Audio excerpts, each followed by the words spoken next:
it's time for using our 14 minute using our chicken to chicken broccoli rice. Okay, now we're going to assemble our cheesy chicken broccoli and rice. The rice is still saying be done here in just a couple minutes. So we're going to go ahead and add our chicken to this. Maybe it's still super hot. All right, it calls for like 2 cups of chicken, but I don't really measure, so. Now I went ahead and cooked it and I used my mix and chop instead of shredding it. It worked really well. And I seasoned my chicken because chicken needs a little bit more seasoning, so I seasoned it when I cook it. We're going to add our broccoli to it. So we get that in there. Okay, now it calls for 10 ounces of this.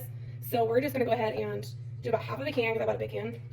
Well, I have a big can. I probably did a little extra because I have extra chicken. And if I need to use more, we will. But then we're going to add about a cup of chicken broth inside of it. Okay, we just have to add our rice. And about a cup of sour cream. Okay, and then it calls for about 2 cups of cheddar cheese all together, and that's 1.5 to mix together, but we're gonna do the whole thing in there, okay? Plus our seasonings. This is a little, I think I need to get a bigger bowl then. Okay, now we're gonna do about half a teaspoon of salt. Normally I use my pink salt, but for this we're gonna use this, okay? We're going to use my some of the pink grinder stuff. If you host a party, you can get, I don't know yet, you can wear mine. If you host a party, you can get that electric one, which is super cool, that's what I want. We're gonna do about a 1/4 teaspoon of paprika. It calls for minced, already cooked minced garlic inside of my chicken. So we're just gonna add some garlic powder to it. It calls for 1/4 teaspoon, so I'm 1/8 teaspoon now. I don't really measure that well. So I got that. Now my rice is done. You could use north sides if you want. We're using regular white rice. It's a little better than the packaged stuff, I guess. Trying to do things a little better. Okay, so we've got our rice and we're gonna mix this all in. So we're just gonna mix some of this in.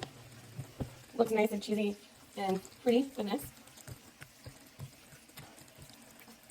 Okay, now we're gonna cover this with some foil. I have another little like egg going for those who are picky with that. If they won't eat broccoli, you make a small one, egg. Do everything the same, just don't have broccoli.